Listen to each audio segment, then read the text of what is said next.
अस्सलाम वालेकुम नाज़रीन, JN न्यूज़ HD के साथ मैं हूं नाइला भट्टी। नजर डालते हैं आज की अहम खबरों पर।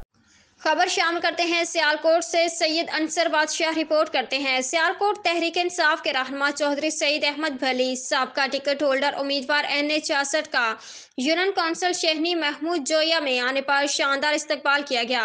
चौधरी सईद अहमद भली के साथ आने वाले मेहमानों चौधरी फैसल नसीर, जनरल सेक्रेटरी तहसील सदर PTI सियालकोट, चौधरी अशफाक भट्टी को भी फूलों के हार पहनाए गए। वहां पर मौजूद चौधरी सईद अहमद भली ने अवान फिलिंग स्टेशन का इफ्तिताह किया।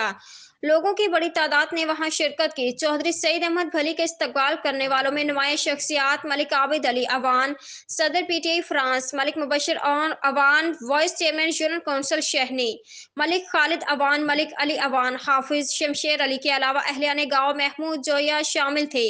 चौधरी सईद अहमद भली ने कहा, मेरे दरवाजे आवाम के लिए हर वक्त खुले हैं, मैं हर वक्त आपके साथ खड़ा हूं। इस मौके पर मलिक आबिद अली अवान ने कहा कि हम आइंदा इलेक्शन में चौधरी सईद अहमद भली का भरपूर साथ देंगे।